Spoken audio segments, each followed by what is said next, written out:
We have this story from Daily Mail. Liberal Supreme Court justices tear into their colleagues for their, quote, flagrantly unconstitutional decision not to challenge Texas abortion ban, while Biden calls it an insult to the rule of law. So here's my question. There's a bunch of people standing on the Texas State Capitol or whatever, and they're chanting, like, hands off my body. Why does that only apply to abortion and not vaccines? Don't know. Politics. Yeah, exactly. I mean, I do think, I know I'm getting cynical as I get older. They are both huge industries that have a lot of money and a lot of 401ks, and a lot of the abortion industry is an industry. The pharmaceutical industry is an industry, and they have vested interests that go much deeper than just the cause. I wish they would just be honest and not use the argument, and it would fly better for someone like me, right? Instead of coming out and saying my body, my choice, like those high school kids and those middle school kids were saying the exact same thing. I'm like, okay, what about vaccine mandates? And they're like, shut up. That's all. All the response on Twitter when I tweeted this was all the establishment left types were just like, Tim Pool is a dim fool, and they're like high five each other, and I'm like, you're not in this conversation. That's a bad one. That's good one, guys. No, that one's actually that one's a classic. That's a classic. Yeah. The one that I think is the weakest is Pim Tool. It's like, come on, you can do better than that. Little creative. You know? Yeah, you throw in some rhymes and they do a little rep. No, the point is, if you don't have an argument, you've lost. Yeah. And they don't have an argument. And so if someone said, I think the government should mandate vaccines, and I think I should be allowed to, terminate a pregnancy, it's that simple, I'd be like, okay. Like, I disagree with you. Instead, they're like, I don't think the government should force women, to have medical decisions over their bodies. And I'm like, you don't believe that. Yeah. You're using some kind of liberty-minded talking point to trick people who want freedom. Yeah, they definitely don't believe that, because they will be the first ones to say, like, let it rain mandates. If people have said on social, let it rain COVID mandates. Right, so they don't believe that as a principle. They just believe it as a political talking point. This is the thing, So it's like when I'm tweeting, people are like, "Why aren't you criticizing conservatives?" And I'm like, "Well, because they were honest with me about what they want to do. They didn't lie. They said straight up, you shouldn't be able to do it." And I'm like, "Okay, are you saying you should? I think the government shouldn't intervene and have control over my body." And I'm like, "Oh, okay. So you're protesting the vaccine mandates? No. So you don't think what you just said? Yeah. Just tell me honestly." Yeah. I think the issue of abortion is extremely unpopular. I should say, obviously, the issue itself is unpopular talking about it, but most Americans don't like it. They just don't like it. And I think even when it comes to like pro-choice groups, it's always like with heavy restrictions. And now you have this faction of far leftists who are, they're not even pro-choice, they're pro-abortion. Actively pro-abortion. Like CBS News actually calls them pro-abortion groups. I was reading this, and they say pro-abortion.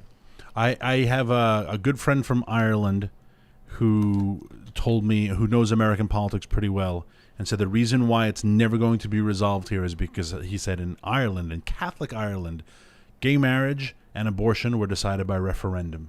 And he said, and even people who disagree with them know the majority of the people voted a certain way. And he's like, we don't have arguments about abortion and gay marriage. He said, in America, you have them nonstop because the people never felt like they had a chance to voice their vote.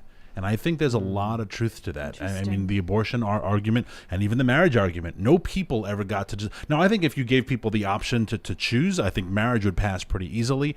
And I think abortion would probably pass, but I think it would be a lot closer. But people would at least say, like, I participated in this process, which does govern society. But that didn't happen.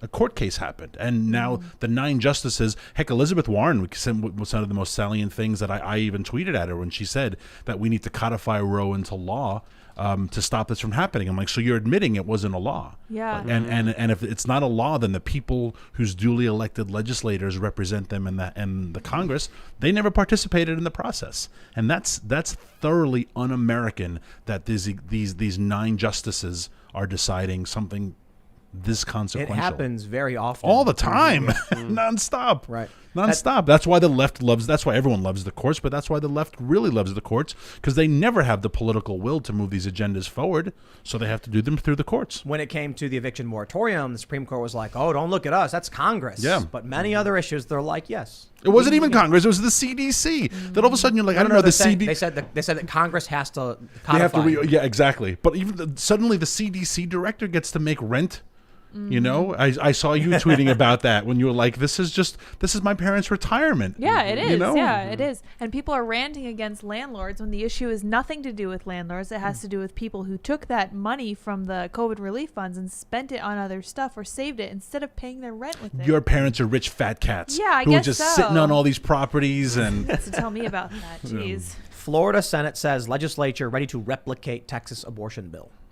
So this is interesting because what the left is saying now is it's effectively the end of Roe v. Wade, that women are losing their rights and every Republican state is going to do this. And it's like, but you can still get an abortion. But isn't this just like at some level, just a reactionary move from, consequential red states against the vaccine mandates in blue states and blue cities? The abortion thing? Yeah. No. You don't think so? No, Republicans are pro-life. Yeah, but it also feels like a political reaction. I don't think so. No? I think not. So, I know exactly what you're saying, and I agree with you. I don't think it's necessarily abortion as a reaction to COVID, but I think red states as a reaction to the culture wars and the Biden administration. Red states are getting red, really red, and blue states aren't getting bluer. They've always been. Can you get any bluer than current California and New York? Right, like you can't. Right. But I think red states are really getting redder. And I joked, if the best thing that this life bill can do in Texas is that it will keep them from getting more Californians. Well, yeah, which was probably good for Texas. people are saying they're going to leave. Yeah, good. I- We'll go back to California.